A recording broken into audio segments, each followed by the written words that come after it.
The stars had forgotten humanity. It had been 3 centuries since the last exodus, when Earth fell silent and the great fleets vanished beyond the fringe systems.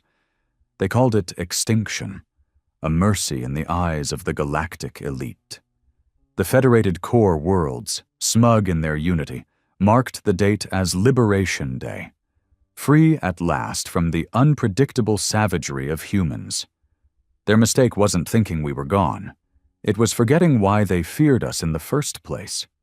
Somewhere at the edge of explored space, in the dead zone of Echelon Prime, a single warship powered up after 312 years of silence. The Icarus Vow, last of the Aegis-class dreadnoughts, came alive with a groan of awakening AI cores and resynced cryo chambers. The systems flared red first, then steady white. The engine bays, dormant and coated in the frost of deep space, glowed faintly as fusion reactors purred back to life. A heartbeat. Inside the command deck, Captain Kyle stirred. He wasn't a man anymore, not fully. Cryo-deep and altered with time-slowing nanites, his aging had halted before the war even ended. His bones had been rebuilt twice. His eyes had seen too much. Wars, betrayals, and the fall of everything he believed in. But as the stasis fluid drained and he stepped out onto the metal floor, one thought pierced through the haze. "We're not done," he whispered, voice hoarse. The ship didn't answer. It didn't need to. Crew began waking, men bred for battle, enhanced and hardened. No diplomats, no pacifists, just warriors. Each one had volunteered to sleep for centuries, waiting for the signal. That signal never came. So they waited. The AI had strict orders. Wake them only if humanity had a chance to return. Now, something had changed. Kyle stood at the command screen, watching a flood of intercepted transmissions. Alien chatter. Core world arrogance. And one phrase repeated in every language. Humanity is extinct. He smiled bitterly. We're going to teach them what extinction really looks like. The core worlds had moved on. They'd turned Earth into a quarantined relic. Ruined cities, stripped for tech. Monuments, vandalized or replaced. Human DNA was outlawed. Our culture burned in digital purges. Our name spoken only in fear or disgust. And all of it, every insult, was documented. The AI had been recording for 300 years. Now Icarus Vow moved. It wasn't stealthy. It didn't hide. It roared. Thrusters blazed like the fury of a forgotten god. Every system powered to maximum, and the comms channel lit up. A single message, broadcast in ancient Terran: "We are not dead. We are not forgotten. We are coming." The response was immediate. Panicked messages across sectors, military alerts, a bounty posted for the warship. But none of it mattered. Kyle walked past the cryopods, watching as his brothers rose. Men like Richter, eyes colder than space itself. Men like Dry, who'd once planted nukes in alien capital cities and smiled doing it. These weren't heroes. They weren't here for peace. They were the hammer of a dead empire, returned to break the spine of a galaxy that had mocked their silence. Kale knew their mission. Not peace, not diplomacy, retribution, and Earth would rise again, but not as a beacon, as a warning. "Prep weapons," he ordered. "First target, the Grell trade nexus." It was symbolic. The Grell had been the first to call for humanity's purge. Their ambassador had laughed during the vote. Kyle still remembered that grin. The AI's voice came online, deep, ancient, metallic. "Trajectory locked. Weapon systems at full capacity." Kyle sat in the captain's chair, gripping the armrest. "Burn it," he said. And so they did. The Grell trade nexus burned for 7 days. It started as a pinpoint strike, one beam of condensed fusion that tore through the heart of the orbital ring. The station's shielding, built for minor pirate resistance and stray asteroids, folded in seconds under the sheer pressure of ancient Terran war tech. Whole sectors depressurized instantly. Thousands died before they knew what hit them. Kyle watched from the viewing deck, arms crossed behind his back, unmoved. This wasn't murder. It was the first note in a symphony of retribution. For every child torn from their family in the Purge, for every desecrated monument on Earth, for every whisper that humanity had been an error. This was only the beginning. The crew watched, too. Some in silence, some with half-smiles that never reached their eyes. They weren't heartless. They were tired of being erased. Casualty estimates? Kyle asked, not out of guilt, but calculation. 250,000 dead or missing, the AI replied. Infrastructure collapse confirmed. Planet-side panic riots spreading. Grell military scrambling reinforcement fleets. Let them come, Coyle murmured. We've got 3 centuries of war stored in these walls. The command center thrummed with life. The men were older in memory than in body. They moved with the precision of veterans, voices clipped and movements clean. Richter sat at the tactical station, scanning incoming fleet data. Dre, now coordinating supply rations and armory resupply, muttered to himself as he inventoried explosive yields. He hadn't spoken to anyone about his dreams since waking up, but the anger was leaking out of him in short, tight bursts. Icarus Vow had never been a flagship. It wasn't the pride of the fleet. It was a failsafe, designed for exile, built for vengeance. Its very existence had been classified even within Terran command circles. When Earth fell, they launched it into the void. Crew in cryo, AI on passive watch, orders sealed. And now it had awakened with a single directive: make the galaxy remember. The next move was political, always cut the tongue before the brain. Without communication, the core worlds would splinter into paranoia and blame. We target the relay arch next, Kale said. The one over Theta Prime, that's their biggest voice. Civilian population in proximity exceeds... Kyle raised a hand. I didn't ask. The AI paused, then acknowledged with silence. It understood now. This wasn't about strategy. It was about message, about forcing the galaxy to feel what it had so confidently inflicted. 3 jumps later, Icarus Vow appeared in Theta Prime's orbit. The planet was serene. Twin moons, blue oceans, spires of marble white. The kind of place Earth might have become if history had gone a little differently, if betrayal hadn't paved the road to extinction. Kyle stared at it. He wasn't numb, he wasn't a monster, but his heart had been torn from his chest the moment Earth went dark, when the alliances humanity had bled for turned their backs. He remembered the last broadcast from Terra, his sister's voice, whispering into static. They're not here to negotiate, Kyle. They're burning us.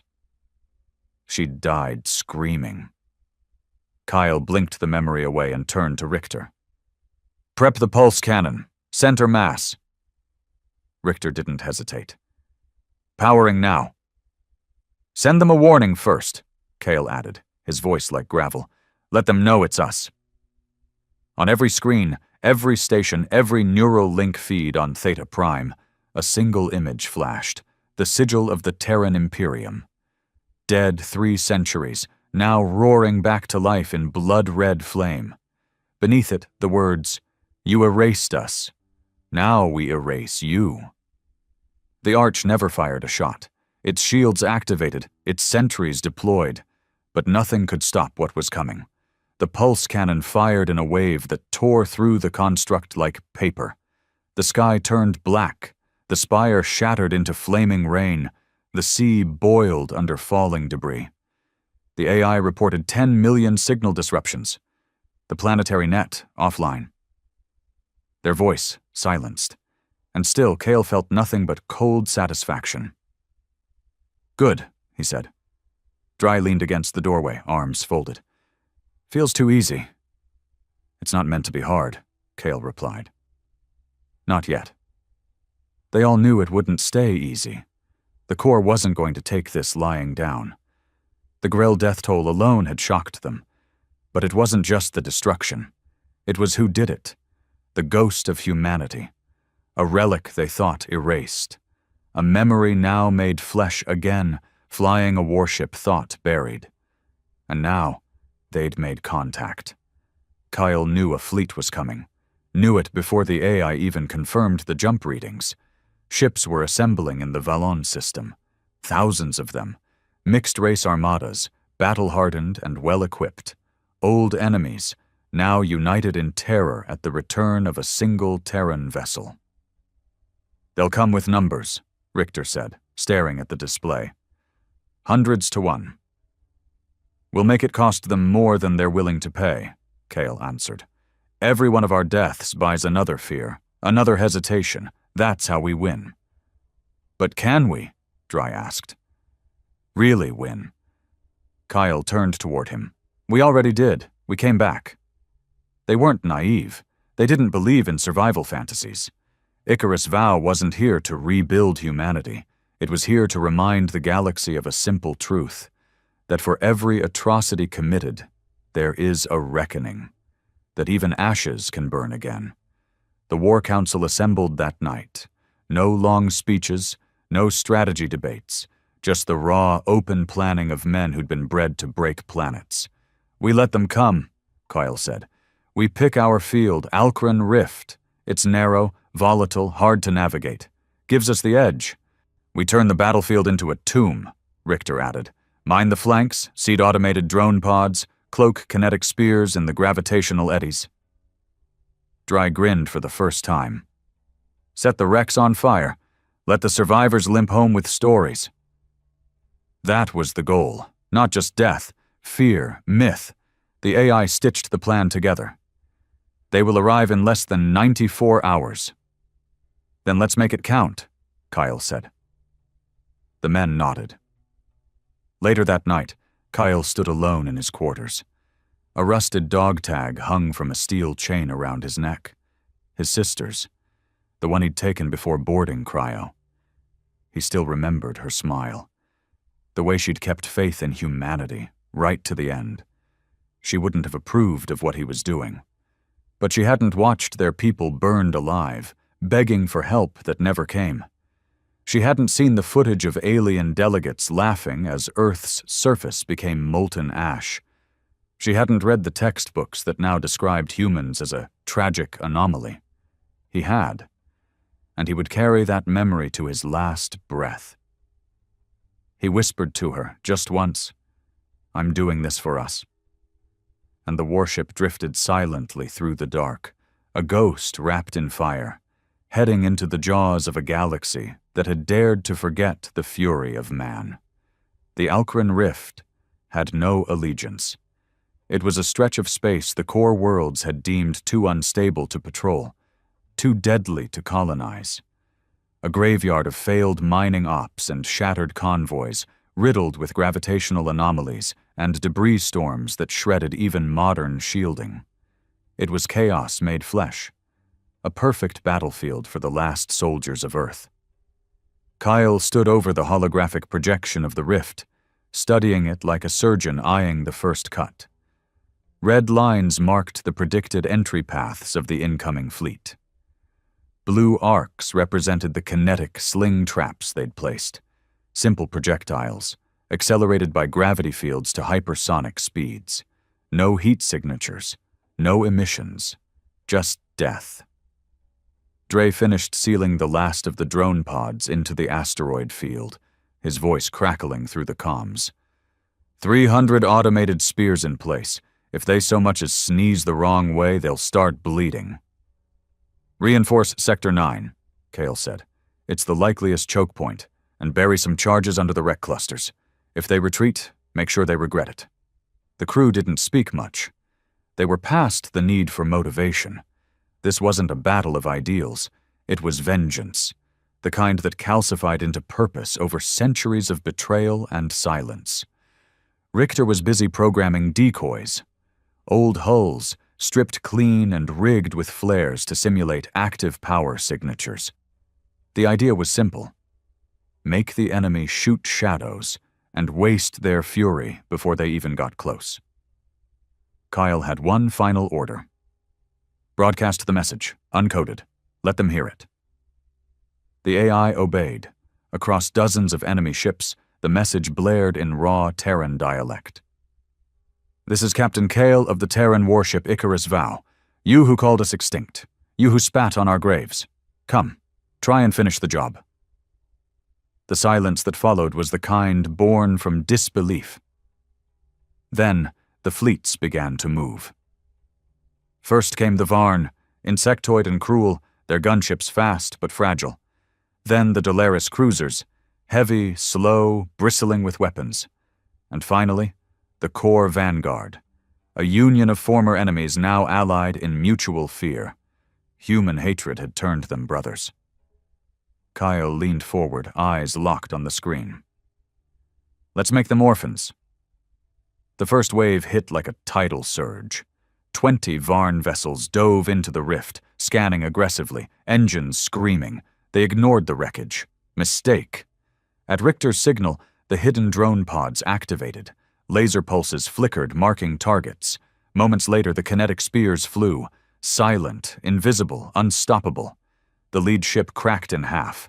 Another spun out, its wings sheared clean by a rock it never saw. Then the mine clusters detonated. Explosions rippled through space like shockwaves underwater. Fire danced across the rift, consuming engines, crew, and confidence. The survivors pulled back, only to hit the next layer of traps. Kyle's voice was calm. Send the second message. A new transmission screamed through the enemy channels. This is your warning. Leave now or die screaming. The core vanguard didn't retreat. They pressed forward, fury replacing fear. Their commanders thought this was a cornered animal lashing out. They still believed in overwhelming numbers, in doctrine, in superiority. They didn't understand. Coyle didn't fight for victory. He fought to carve trauma into memory.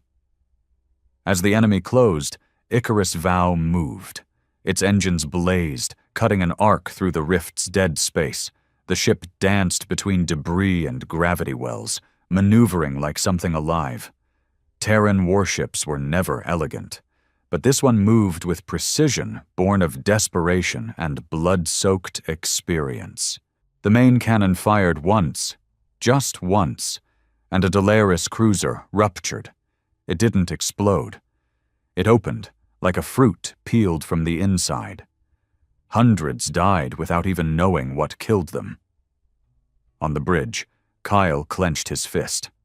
Hold line on Quadrant 5. Force them into the spike corridor. Richter redirected fire, herding the enemy into the narrowest part of the rift. That's where Dry had hidden the scorched hull wrecks. On command, the hulls exploded, not with shrapnel, but EMP surges. 5 enemy ships died instantly, dead in the water. Kale didn't gloat. This was mathematics, not sport, but the enemy had numbers. For every ship they lost, 3 more appeared. Some adapted, sending pulse sweeps to find mines. Others used remote detonation to trigger ambushes early. They were learning. Then came the boarding parties. A swarm of small crafts broke formation and charged, kamikaze style. They didn't want to destroy Icarus Vow. They wanted to take it, to prove a point, capture the ghost and display it. Kale's face darkened. Engage internal defense protocols. Kill anything that breathes oxygen. The ship answered with brutality. Narrow corridors sealed. Gatling drones emerged from hidden vaults. Laser turrets popped out from walls and ceilings. When the first boarders breached the lower hangar, they found themselves in a meat grinder.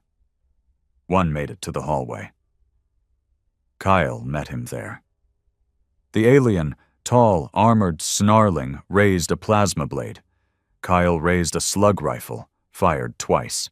The alien dropped. Behind Kyle, his men followed in silence. They didn't cheer. They didn't celebrate. This wasn't a war for glory. It was a funeral with no priest, only fire. More boarders came, more blood spilled. The halls of Icarus Vow were painted in the proof that humanity had never needed mercy to survive. On the bridge, the AI reported losses. 17% of drone pods destroyed. Hull breach on deck 6. Reactor holding at 83%. "We don't need perfection," Kyle muttered. "We just need to leave a scar." The final wave approached. 20 ships in tight formation, cores glowing, heavy weapons armed. They meant to finish it. A surgical strike to carve the Terran ghost from the stars. Kyle knew this was the end of the line, but he had one last move. "Overload the core. Prep the Ark protocol." Richter's eyes widened. "You sure?" Kale nodded. "Let them see our heart explode. Let them remember." The Ark protocol was Terran design at its cruelest. A failsafe. If overwhelmed, the warship would become a nuclear star, wiping out everything in a 1,000-mile radius. A final message carved in energy. Dry tapped in the sequence. His hands didn't shake. 10 minutes till overload. Kyle stared at the incoming fleet. He opened a final channel. No encryption, just raw broadcast. "You wanted extinction, now you'll feel it." The enemy didn't turn away. Arrogance had made them blind. By the time they realized what was happening, it was too late. The Icarus Vow began to glow from within, like a dying sun. Shields flared, lights died, systems began collapsing by design. Kyle stood in the center of the bridge, alone now. His men had sealed themselves in the pods. If luck favored them, the escape systems might eject far enough. But Kale had no intention of leaving. He was the soul of Earth's vengeance, and souls don't run. The last thing he saw was the enemy ships, scrambling to pull back, engines screaming, and then the warship detonated. The explosion wasn't fire, it was memory turned to energy. The rift screamed. Ships vanished. The space between stars bent under the weight of fury. For the first time in centuries, the galaxy went quiet. But across the surviving worlds, the message remained. Humanity returned, and it did not ask for forgiveness. The Alcran rift burned for weeks, not in the literal sense. Space held no flame. But in data feeds, whispered reports, panicked broadcasts, and the silent screams of sensor logs that showed only blackened wreckage and radiation scars. Thousands dead. Fleets reduced to twisted husks. And at the epicenter, nothing remained but a gaping wound in space where Icarus Vow had made its final statement. The core worlds tried to spin it first. The Dolaris Senate called it a rogue AI incident. The Varn Hive claimed it was a false flag operation. But none of it stuck. There were survivors, pilots whose ships malfunctioned just enough to drift clear before the blast. Commanders who turned back at the edge, too cautious or too smart to follow orders. They came back with stories. Stories of a human warship that moved like a ghost. Of mines hidden in asteroid fields that tore ships apart with unholy precision. Of drone swarms that fought like devils and corridors that bled fire. But most of all, they came back with one name. Kyle. The core tried to bury it. They failed. The name spread like a virus, infecting backwater systems and fringe colonies. It was whispered in cantinas, etched into cargo hulls, passed between smugglers and exiled soldiers. The Icarus Vow had become myth. A Terran warship long thought dead, now risen to remind the galaxy what it meant to be hunted by men who never surrendered. And Kale? He had become more than a name. He was a warning. Even dead, he had planted a seed no AI purge or Senate decree could erase. But Kale wasn't dead, not entirely. Far from the rift, on the outer edge of an uncharted system, a pod drifted silently through the void, charred, battered, its beacon fried in the overload. Inside, Kale stirred. The AI in the pod flickered to life. Vitals stable. Cryo-induced damage within tolerable limits. Subject, Captain Coyle. Status, alive. His eyes opened slowly, muscles stiff from the force of ejection and the heat that had licked at his skin as the ship died. Pain was instant and honest. Good. It meant he wasn't dreaming. He sat up. The window showed only darkness, no stars, no known coordinates, just the void. Kyle exhaled. Where are we? Drift projection places us approximately 9.4 light-years from Alcran. System not charted, no known civilizations. Kyle's mouth tightened. He remembered everything. The countdown, the overload, the final broadcast. I shouldn't be alive. Correct, the AI said. But the ARC protocol includes ejection parameters calibrated to subspace slings. Luck was a factor. Kyle laughed dryly. It wasn't joy, it was disbelief. Even in death, he'd been denied rest. He checked the pod's systems. Limited food, minimal power. The AI could sustain him, but not forever. Emergency distress beacon? Fried in overload. I recommend minimal movement. We are dark. That may be an advantage. Kyle nodded. The Icarus vow had died the death of legends, and somehow he was still here, floating in the dark. Useless. A man with no ship, no crew, no war, until the signal came. It was faint, encrypted, Terran frequencies only, not a core transmission, not a trap. The signature matched one thing only, an old Terran resistance beacon, last used a century before Kyle ever entered cryo. Origin? He asked. The AI processed. Unknown, but it's real. Message fragment attached. Kyle played it. The voice was female, human, young, full of steel. If you're hearing this, then the galaxy knows our name again. If you're Terran, truly Terran, find us. We're not as dead as they think. Kale's blood chilled.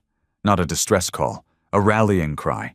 He leaned back, a flicker of something alien stirring in his chest. Hope, the kind forged in war, born not of dreams, but the refusal to kneel. Where? He demanded. The AI took time. Too long. Signal echoes trace back to Ardent Hollow, fringe planet, supposedly dead since the third collapse. Plot course. You have no engines. Kyle clenched his jaw. Then drift us. 1 inch at a time if we have to. It would take months, maybe years. But it didn't matter. The fire hadn't gone out. Somewhere, humans still breathed, still fought, still remembered, and Kyle would reach them. Because the war wasn't over. The Icarus vow had been a message, but a message needs an echo, a movement, and Kyle had no intention of dying in a coffin. Far away, the core worlds descended into paranoia. Security tightened, borders closed, recruitment surged, but none of it erased the fear that now sat in every admiral's spine, in every diplomat's forced smile. Humanity was back, and it didn't want peace. It wanted to settle the score. Ardent Hollow had never been on any official star maps. It was a scar of a planet, dry, wind-blasted, and forgotten. Once a mining colony under the old Terran Imperium, it had been abandoned after the collapse, left to rot in silence. The core deemed it worthless, uninhabitable, and that's exactly why it had become something else. A refuge, a lie, a resistance. Below its dead canyons and rusted mining rigs, far beneath the wind-swept crust, a network of bunkers hummed with quiet defiance. Power cells fed underground life support systems. Training rooms echoed with the grunts of men and women pushing their bodies to the edge. Maps covered the walls, hand-drawn, old-school, physical. This wasn't a rebel cell. It was something deeper. It was what remained. Her name was Irena, not a soldier, not in the traditional sense. She had no medals, no rank, but she had blood, Terran blood, and a mind honed by 20 years of hiding, watching and waiting. She stood over the cracked console in the war room, listening again to the signal they'd sent. "If you're hearing this, then the galaxy knows our name again." She clenched her fists. They had sent it on a gamble, a flare into the dark, hoping something, someone, was still out there. And something had answered. The tracker sat blinking red. A life pod, ancient in design, drifting in the void but aimed with unmistakable intent. Toward them. "It's real," she whispered. "It's really him." Behind her, an older man snorted. "Or it's bait, core psyop. You want to welcome death into our house?" "It's not core tech," she snapped. "You saw the encoding. No alien AI replicates Terran cipher keys that old. It's authentic." He folded his arms. "Then it's a relic. Maybe some desperate cryo-ghost with broken memories, not a leader." She turned on him, eyes blazing. "It's Kyle." That name had weight, even here, especially here. The children whispered it during training. The veterans wore it like a prayer. Kyle, the Revenant captain. The man who rode Icarus' vow into the rift and turned an entire fleet into dust. To the galaxy, he was terror. To them, he was prophecy. The old man didn't argue again. Irena issued the retrieval order. 3 fast runners prepped for launch. Covert, low energy, built from scavenged tech and old Imperium blueprints. Their mission? Reach the pod, verify the identity, and bring it home. As the ships tore through the upper atmosphere, breaking past the sandstorms, she turned back to the map. Ardent Hollow was small, but it wouldn't stay hidden forever. Not now. Not once Kyle arrived. They had days, maybe weeks, before core scanners picked up the shift in data traffic, the anomalies in drift patterns. But it was enough. Enough to prepare. Kyle had stopped keeping track of time, drifting through space in a dead pod stripped life down to basics. Breathe, wait, think. The AI fed him nutrient paste. He slept in short bursts. Sometimes he dreamed of Earth, not the real one, but the one he'd imagined during cryo. Untouched, unburned. He'd wake angry. Then the sensors picked up the ships. 3 vessels. Small, maneuverable, no weapons visible. Terran engine signatures. They didn't hail him. Just adjusted course, flanked the pod, and extended magnetic capture fields. He let them. If this was a trap, so be it. He'd die knowing someone had remembered. But when the pod docked and the hatch hissed open, he saw her. Irena. He didn't know her face, but he knew what it meant. She had the eyes of someone who'd lost family, the jaw of someone who didn't apologize for breathing, and the stance of a fighter who expected betrayal at every moment. "Captain Kyle?" she asked, voice steady. He stepped out, boots heavy on the ship's floor. "I was once." She nodded once. "We've been waiting for you." And he realized something then. He wasn't the last. He was the first. Back on Ardent Hollow, the return was near religious. Kyle walked through halls lined with human eyes, young, old, hardened, broken, burning. They didn't salute. They didn't cheer. They watched in silence, like witnesses to an eclipse. The legend was real, and he was here. He was given quarters, but he didn't sleep. Instead, he met with Irena and her circle. Old veterans, scientists, miners turned engineers, pilots, weapons techs. They weren't soldiers, not yet, but they would be. "Why now?" he asked her. "Why reach out after so long?" Irena showed him the data. The attack on the Grell Nexus, the destruction at Theta Prime, and most importantly, the black box fragments recovered from the Alcran Rift. They had proof of Icarus Vow's last stand, audio logs, combat footage, the explosion that turned fleets to vapor. "You scared them," she said. "You made the galaxy remember what it means to bleed." Kyle shook his head. They'll retaliate. They'll come looking." "I know," she replied. "That was a message, not a call to arms." She stepped closer. "But we heard it as one. And now they all will." Kyle stared at the screen. A flickering feed showed colonies lighting up in Terran-coded pings, silent beacons, like bones twitching back to life. "What are you building here?" Irena smiled grimly. "Not a rebellion, not a fleet. A funeral for the core." He chuckled darkly. "Then you're going to need better weapons. We've got a few surprises." She led him through the forges, deep caverns repurposed into weapons labs, old Imperium tech fused with scavenged alien parts, drones with stealth hulls, railguns powered by miniaturized fusion cores, cybernetic upgrades built from defunct battle AI. It wasn't a military. It was a resurrection. Kyle turned to her at the edge of the forge, the heat casting shadows across his scarred face. "You really think we can win?" Irena didn't blink. "Not in the way they think. We don't need planets or flags. We don't want thrones." She leaned in. "We want them to feel what they did to us, to walk their cities in fear, to know the stars are no longer safe." Kyle nodded slowly. It wasn't about rebuilding Earth. It was about burning memory into the bones of the galaxy. Then he looked up. "Then let's begin."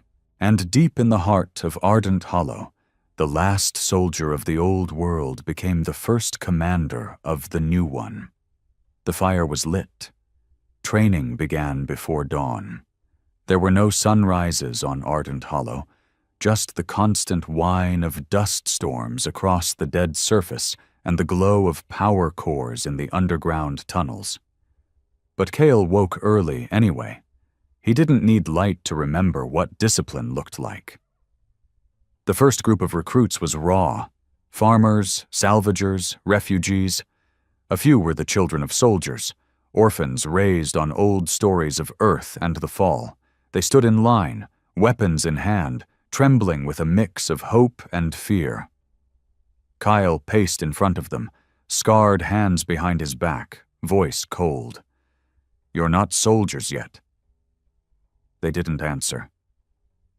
"You think you're ready to fight because you hate the core. That's not enough. Hate doesn't make you accurate.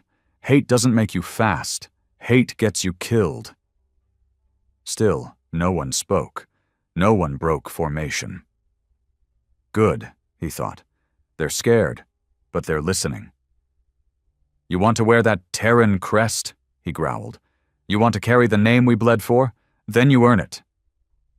He stepped aside and let Dre take over, grizzled, ruthless, and fluent in pain. The training began with hand-to-hand, then weapons drills, then combat simulations designed to break minds before bodies. Kyle didn't interfere. He watched. These weren't soldiers yet, but they would be monsters in time, because the only way to survive what was coming was to be worse than what they feared.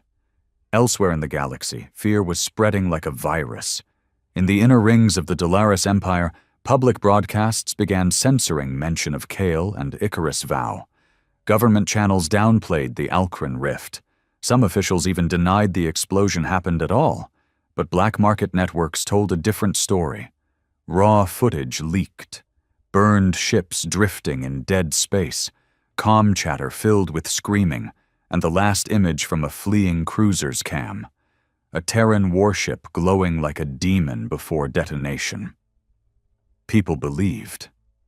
And that belief did more damage than weapons. In the mid-systems, small riots broke out. Colonists refused to follow core taxation orders, citing Terran law, an obsolete, erased doctrine. In fringe planets, cargo captains painted old Imperium sigils on their hulls. It became a statement. We remember. The core responded with force. Entire settlements were razed, data terminals wiped, dissenters executed without trial, and still, the signal spread. Kale's name became a curse in core military circles.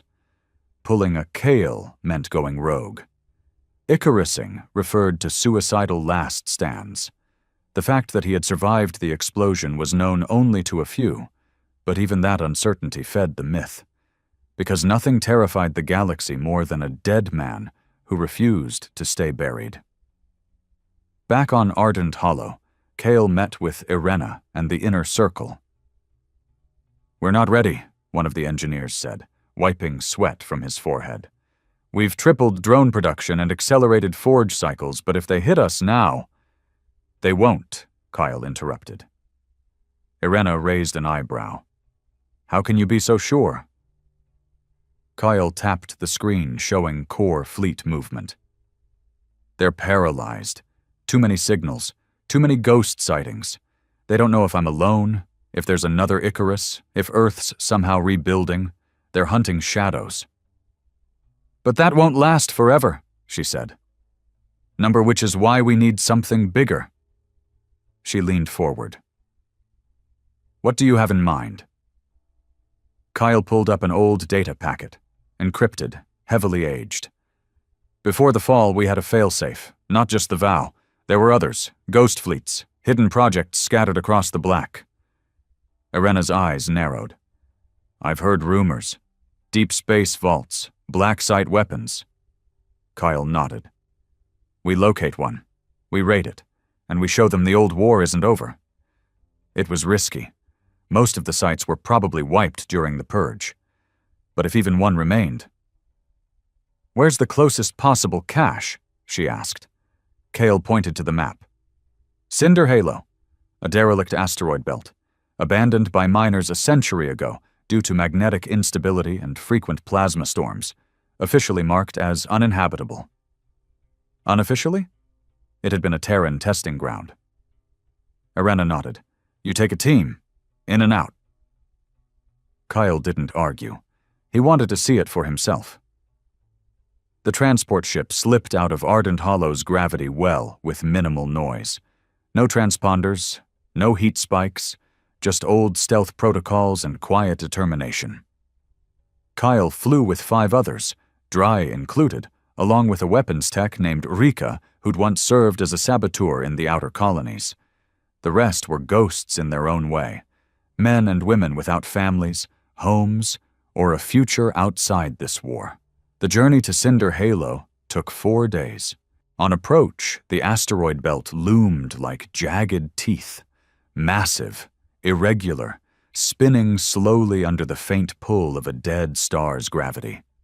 Debris drifted like forgotten bones. Lightning storms flickered between rocks, lighting up the void in brief, violent flashes. They found the vault hidden in the largest asteroid, half-melted, cloaked, accessible only by a coded frequency Kyle had memorized before his cryo-sleep. They docked, entered, and stepped into a time capsule. The lights came on one by one, flickering red and blue, walls lined with cryopods, rows of sealed lockers, each marked with a name and rank, weapons covered in dust but still functional, and deeper, past biometric locks Kyle barely passed, was the heart, a prototype. It wasn't a warship, it was worse. A boarding drop pod the size of a bus, fitted with a portable grav core, stealth plating, and a fusion spike designed to breach capital ship hulls and explode from inside. Kyle stared at it like a man looking at his own grave. "This is what we used to make statements," he muttered. Rika was silent. Dry just whistled low. They loaded what they could. Cryosuits, drones, data cores, and the spike. When they returned to the ship, Kyle sent a single word back to Ardent Hollow. "Found." The core had begun its manhunt, but now the hunted had teeth, and the stars would soon burn with the memory of what they tried to forget. They called it the Ghost Spike. Originally designed for high-orbit planetary sieges, the Terran prototype had never been deployed in the war. It was considered unethical by the standards of the old Terran Imperium, a weapon that didn't kill armies but reputations. It didn't just breach ships. It erased symbols, turned floating emblems of power into silent tombs. And now, After centuries of exile, Kale held its activation key in his hand. The ghost spike sat cradled within the hold of the strike vessel ash-marked, a small war hauler retrofitted by Arena's engineers. It bore no insignia, no nameplate, just blackened hull plating that refused to reflect light, as if the void itself had claimed it. Kyle stood in the loading bay, armor sealed, visor down, helmet under his arm. Around him stood the team, Dry, Rika, and a half-dozen fresh Terran fighters who had survived Kyle's brutal training cycle. None of them asked questions. They didn't need to. The target had already been chosen. The Amaran Bastion, a mobile core command ship currently stationed in orbit over Larnex IV, a massive diplomatic and fleet control hub that handled communications for nearly half the mid-systems. Taking it would be suicide. Taking it with the ghost spike? Something worse, something unforgettable. The journey to Larnex IV was cloaked in silence. They avoided major space lanes, skimmed black routes through mining dust clouds, and abandoned supply corridors. The Corps' attention was focused elsewhere, scanning fringe colonies, sending patrols into the rift, hunting ghosts where they had already been devoured. That gave Kyle the room he needed. As they neared the outer defense perimeter, Rika brought up the Bastion's telemetry. 600 meters long, 12 decks, 2 overlapping shield arcs, no docking lanes accessible without fleet credentials. Kyle nodded. So we won't dock. He turned to Dry. You ready to ride hell? Dry cracked his knuckles. Born for it. The ghost spike didn't launch like a ship. It fired like a shell. The ash-marked came to a full stop behind a passing asteroid and aligned the drop pod with silent magnetics. Kale stood inside the spike chamber, arms braced against the inner cage. The walls pulsed with kinetic charge. Lights turned blood red. The moment was quiet. He spoke into the helmet comms. Not to his crew, to the galaxy. If you're listening, this is your last warning. You forgot who we are. You erased our history. Now you're going to choke on it. Then he closed the visor, and the ghost spike launched. The impact was surgical. The spike ripped through the Bastion's outer shielding at 28,000 kilometers per hour, puncturing the upper bridge with zero warning. The magnetic clamps fired, anchoring it inside the ship's spinal corridor. Before the alarms even triggered, the internal core of the spike cracked open, and Kyle stepped out. His boots hit core flooring, sterile, clean, sanitized. He moved forward, rifle raised, visor scanning. 3 Corps officers stood frozen in the hallway, wide-eyed. Kale didn't hesitate. 3 shots, 3 bodies. Behind him, his team fanned out. The ghost spike wasn't designed for sustained warfare. It was meant to breach, kill, and detonate. But Kyle had no intention of dying today. Bridge is 50 meters forward, Dry barked. Multiple tangos incoming, heat signatures stacking. Push fast, Kale ordered. No delays. They moved like shadows. Not rebels, not insurgents. Soldiers. Terran soldiers. The Corps guards that met them were elite, trained in anti-boarding tactics, equipped with pulse rifles and smart armor. But they weren't ready. No one was. Kyle's team moved like ghosts, switching elevation, breaching doors before security protocols even activated. In under 3 minutes, they reached the inner sanctum of the Bastion's bridge, a command dome lined with panoramic displays and reinforced glass. Inside, 6 high command officers stared at Kyle like they were seeing a god crawl from hell. One reached for the alarm. Kyle shot him through the eye. Then he stepped forward and said a single word. Broadcast. Rika moved to the console and jacked in a hardware pulse.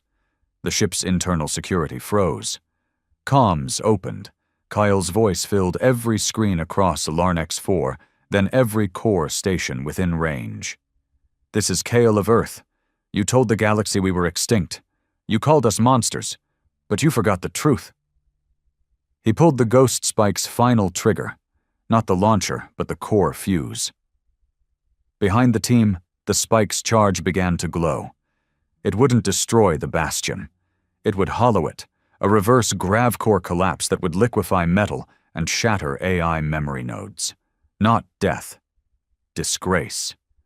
The Bastion would remain in orbit, forever adrift, a monument to core failure.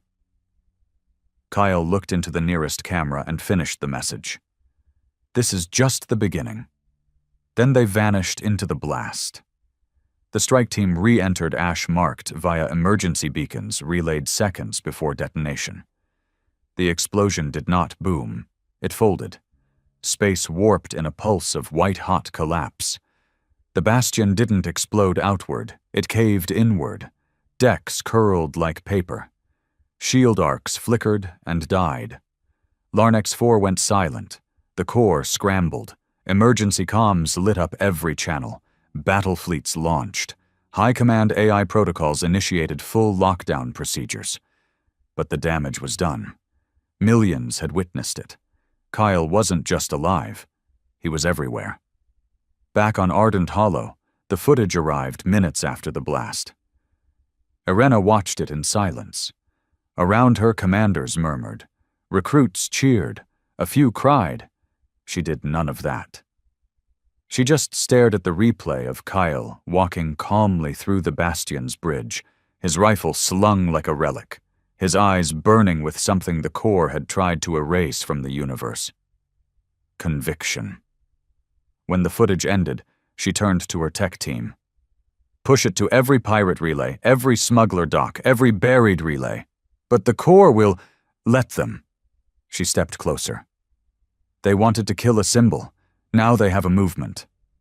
In the Dolaris Senate, panic replaced arrogance. Meetings were called in the dead of night. Intelligence directors screamed about data leaks, fleet inadequacy, psychological breakdowns in core officers. He's not a man, one admiral said. He's a myth. You can't kill a myth. Across the core worlds, they enacted emergency protocols, martial law, mandatory screenings, mass arrests of suspected Terran sympathizers. But it was too late. You can kill a man. You can silence a voice. But once an idea burns, it becomes wildfire. Kale returned to Ardent Hollow in silence. His armor was scorched, his hands bloody. But he didn't limp, didn't speak. Irena met him at the dock. He removed his helmet and looked her in the eyes. I told them. Now they'll listen. She nodded. And now? Kale turned, looked at the stars, those same stars that had turned their backs on Earth, that had watched in silence as humans were butchered and forgotten. His jaw tightened. Now we make them bleed. They came in fleets, not patrols, not scouting parties, but full armadas, 47 warships, 16 battle cruisers, and over 100 support craft descending on Ardent Hollow like gods of vengeance. The Corps called it Operation Cleansing Light, an ironic name, because they were walking into the dark. Kyle stood at the edge of the underground command platform, surrounded by flickering monitors and the hum of 1,000 Terran fighters arming for war. The walls trembled from low orbital scans. The atmosphere above had already turned crimson from friction heat. Dropships would land in hours, maybe less. And Kale wasn't moving. He was waiting. Irena came up beside him, dressed in hardened body armor, her rifle slung over her shoulder. They've already breached upper orbit. Drones are tracking inbound troop ships. Kyle nodded slowly. How many? Too many. Not enough. She smiled, just barely. Across the base, the hangars roared to life. Engines screamed as repurposed mining ships rose into formation. Drones, salvaged and rebuilt, spun with deadly grace. Old-school Terran exosuits lined the walls, their pilots slipping inside one by one. The last Terrans weren't hiding anymore. They were preparing to erase the legacy of betrayal Kyle turned to the crowd that had gathered behind him. Young men and women, veterans, survivors, the broken, the exiled, the burned, and the damned. All of them wearing the old sigil on their chest, the Terran flame. Kyle didn't shout. He didn't give a speech. He spoke like a man already buried and clawing back from the grave. "This is the final hour," he said. "They thought wiping us out would erase the shame of what they did. But we're still here. We've bled, we've buried, we've suffered. But we've never forgotten." He looked out at the sea of faces. "We don't need to win. We don't need thrones. We just need to make them remember. Every step they take today will cost them blood. Every inch of our ground will scream with their failure. And if we fall," he lifted his rifle, "then we fall with our teeth in their throat." Silence. Then a low murmur. Then a roar. Not of hope, of vengeance. The Corps landed with arrogance. Drop cruisers carved into the sand, burning trenches into the desert above Ardent Hollow. Soldiers poured out, precision units with polished gear, visor-linked targeting systems, and AI command uplinks. They expected chaos. Instead, they walked into a trap. The first wave of Terran drones struck without sound, cloaked, silent, moving like shadows through the sandstorm that Arena's engineers had weaponized from the planet's own atmosphere. Explosions echoed through the dunes. The Corps lost 14 ships before they even touched ground. And when they did, they found mines. Dozens of them, shaped like old debris, detonating at pulse frequencies to bypass standard shielding. By the time Corps boots hit rock, Terran fighters were already in position. Every tunnel, every ledge, every forgotten shaft of the old mining network repurposed into kill zones. It wasn't a battle. It was a reckoning. Kyle fought like a man unchained. He led the southern flank, where the Corps had committed most of their heavy infantry, expecting a clean sweep. Instead, they met Kale's ambush, a collapsing corridor rigged to fold into fire, separating units and forcing them into bottlenecks where close-quarters combat neutralized their tech. He moved with his team through smoke and screams, pulse rifle in hand, knife at his side. One Corps soldier rounded a corner. Kyle slammed him into the wall, tore his helmet off, and drove a blade under his chin. Another came from behind. Dry took him out with a blast to the spine. They moved like phantoms, every inch soaked in the proof that Earth had birthed monsters, not martyrs. Irena held the central shaft, the main artery leading to Ardent Hollow's core. She didn't just defend it. She dared them to try and take it. Corps officers expected fragility, sentiment, maybe negotiation. What they got was sniper fire that punctured armor like paper, turrets rigged to fire shrapnel embedded with acid, and power lines rerouted to electrocute anyone stepping too deep. She watched one Corps captain scream as his entire squad melted into the walls. Then she turned to her comms officer. "Open the frequency." "What? They'll jam us?" Not a message. A recording she played it. Kale's broadcast from the Bastion, raw, uncut, his face glowing in the aftermath of the ghost spike. Across every open comm line the Corps was using for coordination, his voice bled through like a virus. "This is your warning. You forgot who we are. Now you remember." And across the battlefield, Corps soldiers hesitated. Because fear wasn't logical. Fear didn't care about numbers or command structures. Fear remembered. By the 7th hour, Corps Command knew the operation was failing. Not because of casualties, though they were massive, but because their troops were breaking. No matter how many reinforcements they sent, they were funneled, shredded, broken, and scattered by terrain they didn't understand, and people they thought no longer existed. One high command vessel issued an orbital strike order. Kyle intercepted the signal. He climbed a ladder half collapsed by cannon fire and reached the surface just as the targeting beams glowed red in the sky. He aimed and fired. The missile screamed upward, struck the cruiser mid-deployment. The sky cracked, and he was still standing. Not a myth, not a ghost, just Kyle. In the 12th hour, the Corps pulled back, not strategically. They fled.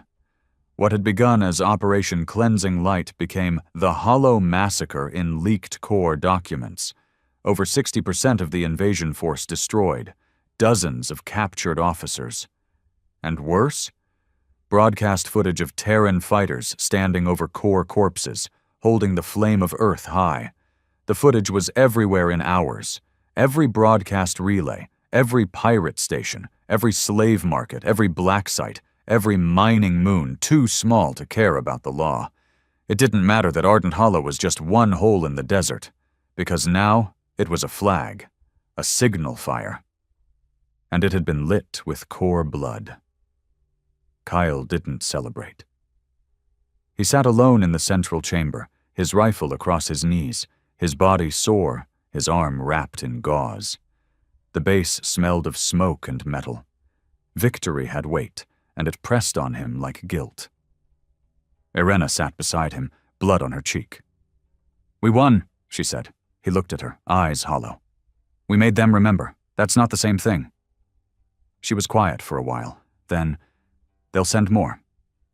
"Yes. They'll burn more." "I know. Will we survive?" Kyle looked at the flame symbol still painted across the wall, the one they'd etched the night he returned, and he nodded. "No. But they won't survive us either." She smiled, slow and bitter. "That's good enough." The Corps never fully recovered. Their fleets began pulling back from outer territories. Entire systems fell into disarray as more colonies refused to obey. The myth of Terran extinction was shattered. New cells rose, not just on Ardent Hollow, but in hidden outposts, old vaults, abandoned cruisers. The resistance became something more, not a rebellion, not a government, a curse, a promise. Wherever power was used to erase the past, Terrans would rise to remind them. And Coyle? He never disappeared again. He led, not because he wanted to, but because no one else could carry that fire without turning to ash. He was the first blade drawn from the grave. And now, the galaxy would bleed.